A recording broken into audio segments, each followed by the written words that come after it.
Hello everybody, this is Dr. Suraj here. Today we'll be going to discuss not a single topic here. We'll be just summarizing everything related to strawberry in medicine. So without further ado, let's get started. So we have strawberry tongue that is seen in Kawasaki disease and strawberry gingiva that is seen in Wegener's granulomatosis. So let's concentrate on this two vasculitis topic and summarize everything which are important for us to know. So in the vasculitis, we have a classification that is known as Chapel-Hill's classification. If we just look into it, that we have large vessel vasculitis, medium vessel vasculitis, and small vessel vasculitis. Okay, large vessel vasculitis we all know. We have temporal arteritis, which is also known as giant cell arteritis, and we have Takayasu's arteritis. Okay, the symptoms in these two are generally similar. What makes the difference is the age group.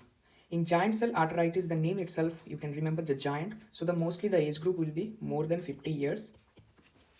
Here in Takayasu, it is generally less than 40 years. That is the age group that is involved.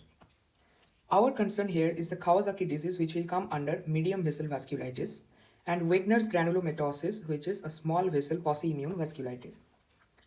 For the completion sake, let's concentrate on the other vasculitis also. In the medium vessel vasculitis, you have polyarteritis nodosa, Kawasaki's disease, and Berger's disease. This is Berger's disease, not the Berger disease that is seen in kidney. Okay. Now, small vessel vasculitis, it may be immune complex mediated vasculitis or it may be ANCA mediated vasculitis. ANCA mediated vasculitis are pauci-immune vasculitis. Okay. The immune complex mediated, where there is deposition of the immune complex, Henoch-Schönlein-Purpura SLE vasculitis, Goodpasture syndrome. In small vessel pauci-immune vasculitis, we have Wegener's granulomatosis, or which is also now known as granulomatosis with polyangiitis, microscopic polyangiitis, and Scherz-Strauss syndrome. So we'll be focusing on Kawasaki's disease. So here few points that I have summarized. Kawasaki disease is mostly seen in age group less than 5 years. It is seen in less than 5 years age group. In fact, it is the most common vasculitis.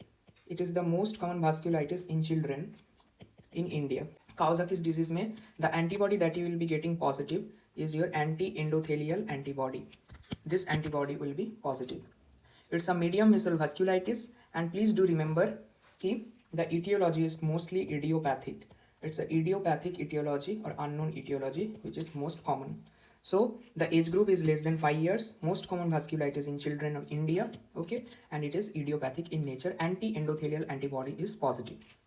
To diagnose Kawasaki's disease, we have this, that the patient or these children should have prolonged fever for more than 5 days plus any of the 4 of this given cream criteria. What is this cream criteria? Yeah, C for conjunctivitis. Please remember this conjunctivitis should be non-purulent and bilateral. So bilateral non-purulent conjunctivitis is what is under criteria. Next is rash, and this rash is a non-specific maculopapular rash that is seen. And then you have erythema and edema of the extremities. Erythema and edema of the extremities, that is another criteria. Then you have lymphadenopathy, the adenopathy, that is lymphadenopathy, and that specifically mostly involved the cervical lymph node. So single cervical lymphadenopathy is also what is characteristic of Kawasaki's disease. The mucosal involvement here in the form of cheilitis and glossitis, which is also giving appearance of strawberry tongue, Okay, so you can appreciate here that you have mucosal, cutaneous, and lymph node, those are involved, is what is giving a name of this disease is mucocutaneous lymph node syndrome. Mucocutaneous lymph node syndrome. Okay, so if prolonged fever for more than 5 days with any of the 4 from this cream criteria is made, is what is making the diagnosis of Kawasaki disease in acute phase. Acute phase means it's 1 to 2 weeks. That's first 2 weeks is your acute phase of the disease. Okay, and this is very important. You have to diagnose Kawasaki disease in this acute phase itself. Okay, why? I'll be telling you. Because more than 3 to 4 weeks or after 2 weeks is what is your subacute phase, and there is a complication in subacute phase, that is what is coronary artery aneurysm. That is what is coronary artery aneurysm. Okay, now in the acute phase we have myocarditis, which is not so much severe because it resolves spontaneously. In 70% cases of Kawasaki, you might get it. But coronary artery aneurysm that is seen in subacute phase is very, very important, because this is something which has increased risk of rupture. Increased risk of rupture if the size is more than 8 millimeter. Okay, and it increases the mortality rate. So always try diagnosing Kawasaki disease in this acute phase, because after acute phase, in subacute phase, there is a risk of coronary artery aneurysm as a complication, and in 30% cases this artery aneurysm can happen and increase the risk of mortality. Okay, always remember this thing. Now suppose, okay, that's why please remember that early diagnosis of the Kawasaki has to be done to prevent severe complications. And what is that complication? That is coronary aneurysm rupture. Okay, also remember myocarditis I told you. So common cause of MI in childhood, that's also a question, is your Kawasaki disease. Common cause of MI in childhood is your Kawasaki disease. Okay, so this you need to remember. Now if supposing I told you ki if your 4/5 criteria is not met with fever, ki less than 4 criteria met basically, in that case it is what is your incomplete Kawasaki disease. So in this case you have to perform an echocardio and look for the coronary arteries. Now if your coronary arteries, if the coronary arteries of the patient is involved, I mean it is plus the coronary arteries are involved, then diagnose it as Kawasaki disease itself and treat it as a Kawasaki itself. If the coronaries are normal, in that case then just observe the patient. Okay, so treatment here, IVIG, that is 2 gram per kg, that is given as an infusion, that is the drug of choice. And also patient has to be started on high dose of aspirin. High dose of aspirin, around 80 to 100 milligram per kg dose, that has to be started because of anti-inflammatory actions. So this high dose aspirin is continued till the patient is afebrile for 48 hours, and then lowering the dose of aspirin to 3 milligram per kg or 3 to 5 milligram per kg per day. Now here lower dose of aspirin is given, and this is given till 6 to 8 weeks. Now once 6 to 8 weeks may even we'll be doing echo, and if the echo is normal, then we'll be discontinuing the low dose aspirin. But if the echo may coronary arteries are actually abnormal or showing some kind of aneurysm, then this low dose aspirin is actually continued. This low dose aspirin is actually continued. Okay, this is what is treatment of Kawasaki disease. So here you can see various signs. Just there is conjunctivitis, you can appreciate, and the strawberry tongue. This is what is your strawberry tongue. You can see the cervical lymphadenopathy here also, and the rashes. You can see red swallowing, the erythematous and edema in the extremities. This is what is seen.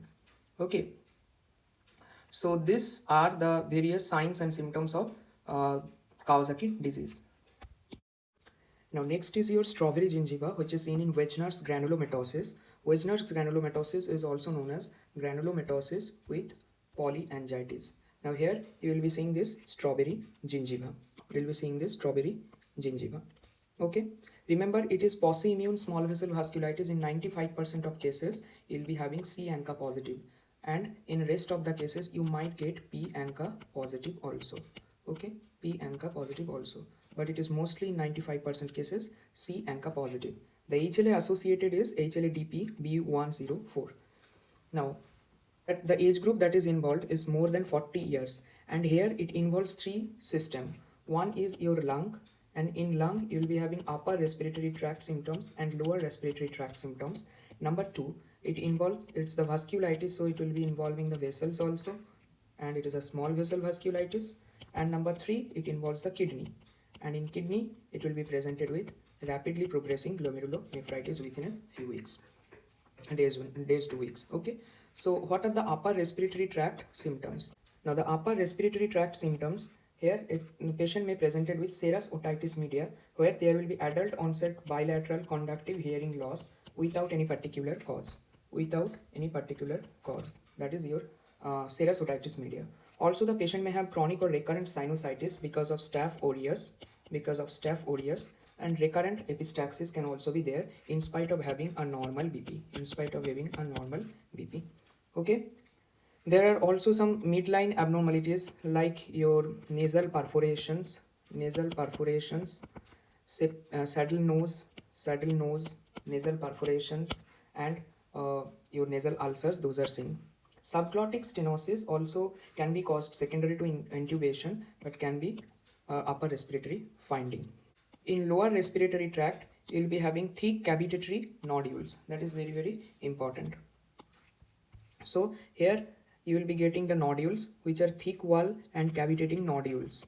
So in the lungs you will be having this thick wall cavitating nodules, which is also seen in lung abscess or squamous cell carcinoma or histoplasmosis. But here this is very, very important, thick wall and cavitating nodules you will be seeing. Also the second finding that you might get is a diffuse alveolar hemorrhage, and that is because of the pulmonary capillaritis. This diffuse alveolar hemorrhage can also be seen in other vasculitis, that is microscopic polyangiitis, and here in this case that is your Wegener's granulomatosis. Okay, this is very important, but classical thick wall nodules and cavitation, that is seen in case of Wegener's granulomatosis. And in kidney, the renal finding I told you, type 3 Possiemian RPGN, and you take the biopsy and you will see the lots of crescents that are present. These are parietal epithelial cell proliferation with fibrins. Those are crescents. So you will be seeing these crescents in the glomeruli. Okay, so this is what is your upper respiratory tract, lower respiratory tract, and renal involvement.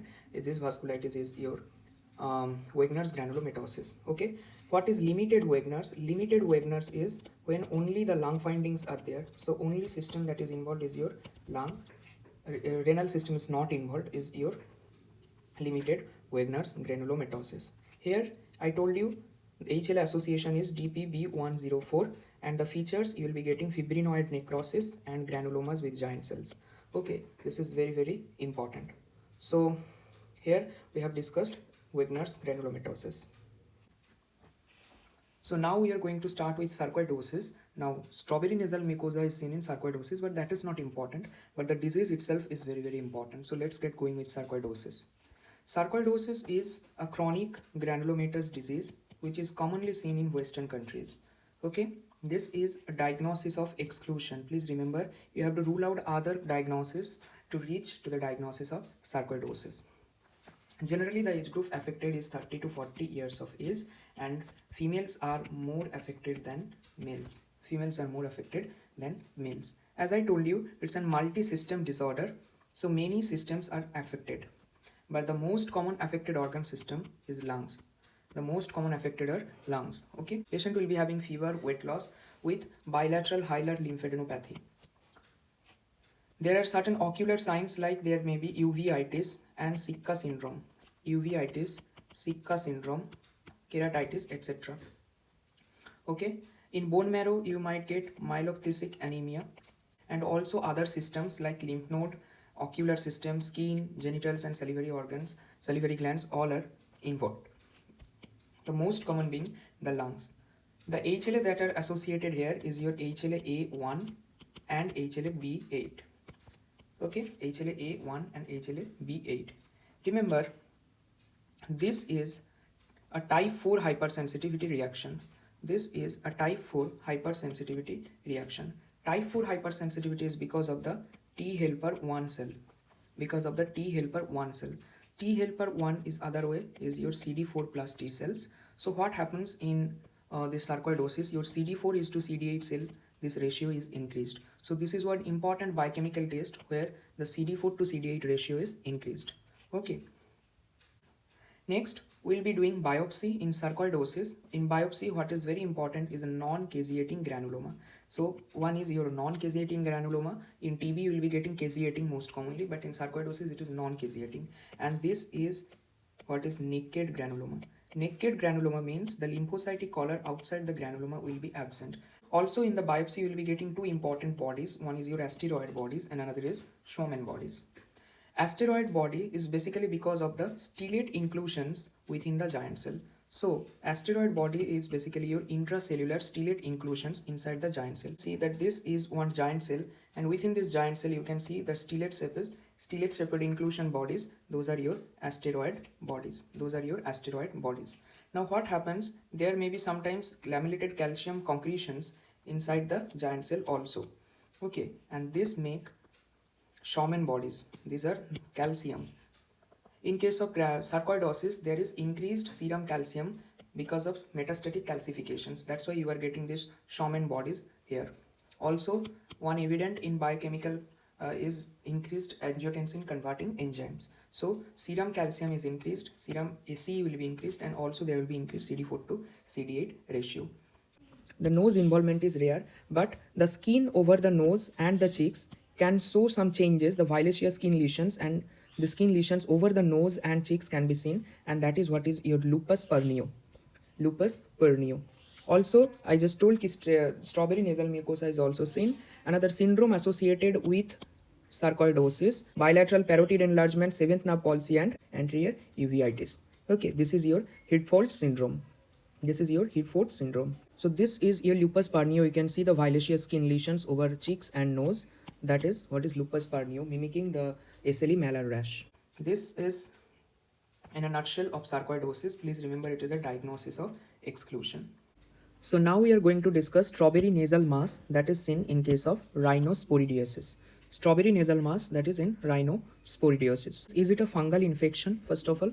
No, it is not a fungal infection. It was Rhinosporidium severi was previously thought to be a fungus, but now it is classified under protozoa.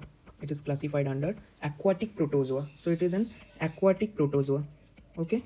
So remember the agent is Rhinosporidium severi. Rhinosporidium severi. From this you can remember it is aquatic protozoa. Okay. Now please do remember this Rhinosporidium severi is found in cattle dung, and that's why the patients, the endemicity is seen in basically in the South India, and there will be history of bathing in the water body which is shared by animals, So this is important history you have to look for when these patients are presented with this kind of nasal mass. It involves all the edges.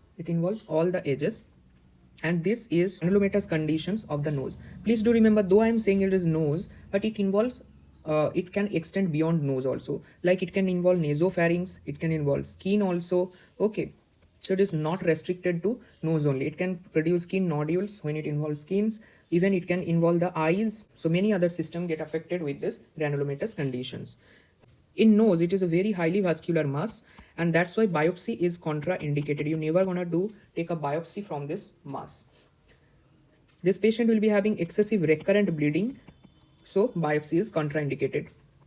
But what we can do is we can take the nasal smear. And this nasal smear, if you see sporangium, and the sporangiums are filled with sporangiospores. These are filled with sporangiospores. Okay. Now the rhinosporidiosis nasal mass is going to give strawberry with white dots. The strawberry is basically, it is the vascular mass. It is the vascular mass giving red appearance, and these white dots are basically the sporangium. These are basically the sporangium which are giving those white dots here. This is what is your red mulberry mass. It is also known as red mulberry mass, because where you see white mulberry mass is seen in hypertrophic turbinate. It is seen in hypertrophied turbinate. Okay. In case of atrophic rhinitis, the contralateral nose will show hypertrophic, inferior turbinate will be hypertrophied, and that is what is white mulberry mass. So it is pale in color, that's why it is white mulberry mass. But here it is vascular mass, so it is red colored. Hope this thing is clear. Now it is a vascular tumor, so you need to do a wide excision. Wide excision plus the base of the mass. The base of the mass has to be cauterized. So proper cauterization of the base is needed. Why? Because see, if you do not cauterize the base, then this sporangia will actually invade the base and the disease will progress. So you have to stop that progression by proper cauterization of the base. Also, to inhibit or to decrease the recurrence, dapsone is added. After surgery. So post-operative dapsone therapy is done. So now we have strawberry gallbladder that is seen in cholesterolosis or cholesterosis. Strawberry gallbladder is a condition where you can see this is the gallbladder, the mucosa, and that is showing this pattern. Strawberry gallbladder is basically the cholesterol deposition. It is the cholesterol deposition in the gallbladder wall. Cholesterol deposition in the gallbladder wall. Just 2 points you need to remember from cholesterolosis. Number 1, this is not a pre-malignant condition. It is not increasing the risk of GB carcinoma. Okay, and another important, that's why this is not an indication for cholecystectomy. Okay, it is not an indication for cholecystectomy. So next we are going to discuss Edwards syndrome, where you will see strawberry shaped skull. So a little bit about Edwards syndrome. Edwards syndrome is trisomy of chromosome 18. Trisomy of chromosome 18. What is Patau's syndrome? Patau's syndrome is trisomy of chromosome 13. Trisomy of chromosome 13 is your Patau's syndrome. Okay, so what are the clinical features of Edwards syndrome? The first thing you can see that there is prominent occiput. There is pointed prominent occiput. That is very important clinical finding. Okay, then look at the fist. The fist, may you see that clenched hands, or there is closed fist.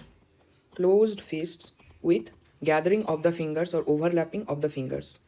Gathering of the fingers or overlapping of the fingers. Then you see the feet. You will see the prominent sole. That prominent sole is giving appearance to a rocker bottom appearance. So rocker bottom appearance is resembling the bottom of a rocking chair. That is rocker bottom appearance. Okay, so these three are very important findings in Edwards syndrome: prominent occiput, closed fists with overlapping fingers, and rocker bottom foot, that is because of the prominent heels.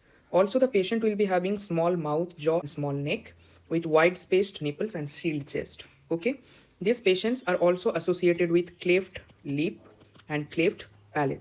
Cleft lip and cleft palate. Associated microphthalmia also seen. Okay, now very important to know that these patients more often, around more than 90% of cases, these patients are associated with cardiac abnormalities. And which is the most common congenital cardiac abnormality that is seen here is ventricular septal defect followed by patent ductus arteriosus. Ventricular septal defect followed by patent ductus arteriosus followed by atrial septal defect. What kind of murmur do you find in VSD? And what kind of murmur do you get in PDA, patent ductus arteriosus? In patent ductus arteriosus, that is a continuous machinery murmur that is seen, that is heard in both systole and diastole of cardiac cycle. And VSD, it is holosystolic murmur or pansystolic murmur that is heard in systole, that is heard in ventricular systole. Coming to the next important thing is the kidney defect. Please do remember the renal defect will be having horseshoe kidney. Now, in radiology Edwards syndrome, you will be getting a strawberry shaped skull. Now, in strawberry shaped skull, in radiology books, it is mentioned that this is because of flattened occiput, because of flattened occiput and pointed frontal bone, Okay, so this is because of flattened occiput and pointed frontal bone that is seen in antenatal screening, antenatal ultrasounds. So there is a discrepancies here, like in clinical features the medicine books may mention that is because of there is prominent occiput that is seen. There is a clinical finding, that is prominent occiput. But in radiology, to describe strawberry skull, okay, they have mentioned it is because of the flattened occiput and pointed frontal bone. So anyway, we will be having strawberry skull in Edwards syndrome. So in antenatal ultrasound, okay, you will be getting this sign. Anyway, so here more than 95% of patients will basically die before birth. So before birth, more than 95% of Edwards syndrome will die. And around 5 to 10% of patients will actually survive beyond 1 year. So beyond 1 year survival rate is very less. It is around 5 to 10% only. Okay. So now we are going to discuss strawberry nevus, which is capillary hemangioma. It is also called infantile hemangioma. What is this? This is basically a vascular malformation where it involves the superficial skin surface. So superficial skin surfaces are involved, and in the superficial skin surface there are dilated small capillaries. Large number of dilated small capillaries, these are present superficially, and that gives this red color, strawberry nevus. So these are usually harmless because what happens, it is mostly seen in children and infants, and they are rapidly progressing till the first 6 to 7 months of life. They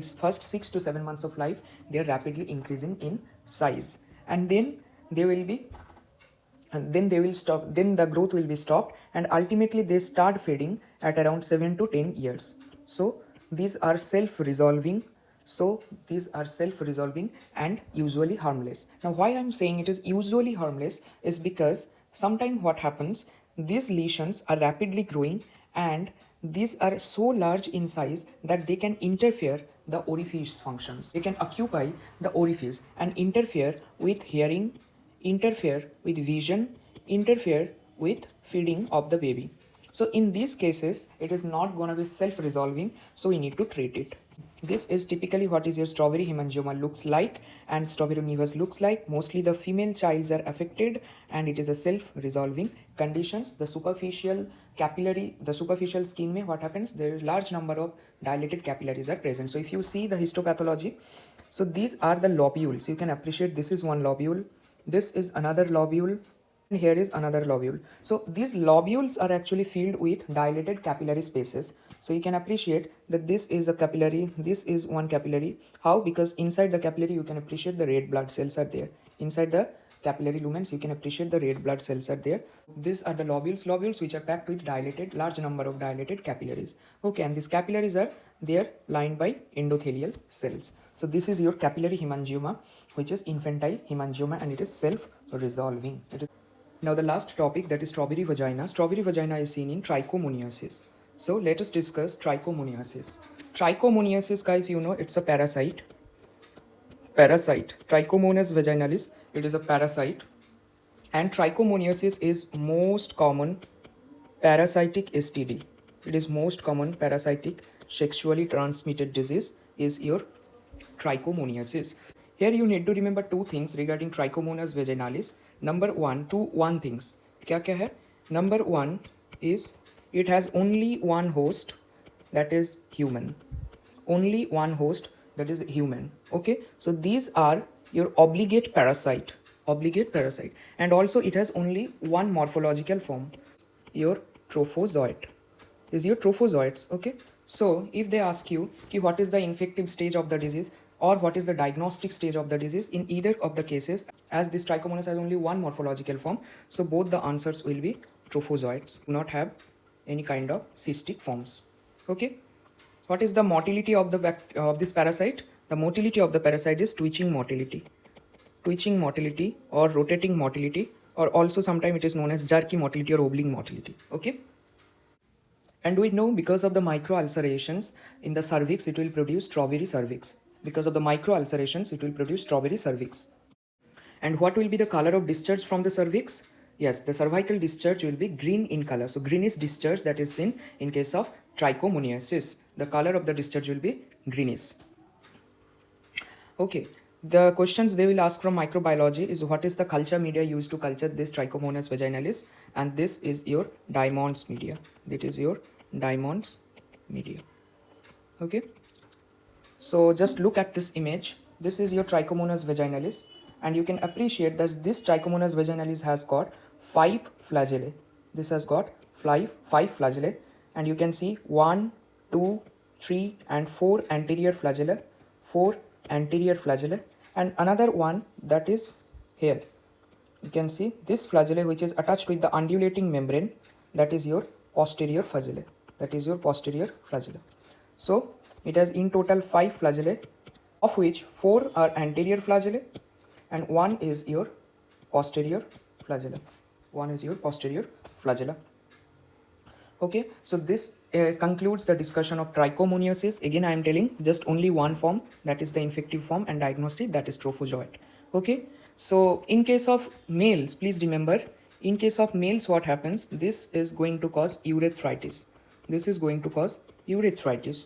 And in case of female, it will start as vaginitis, and there will be foul smelling discharge, greenish discharge will be seen, and on examination the strawberry cervix will be seen. Generally the females will be complaining of dyspareunia and dysuria. So this is what is trichomoniasis. The treatment that is given is your metronidazole or tinidazole 2 gram. And lastly, we have strawberry lesions of the rectosigmoid produced by spirochete and Bacillus fusiformis. So this concludes the discussion of every strawberry in relation to pathology, surgery, medicine, dermatology, microbiology. So thanks for listening to this lecture for 30 minutes. Hope you enjoy it. Thank you.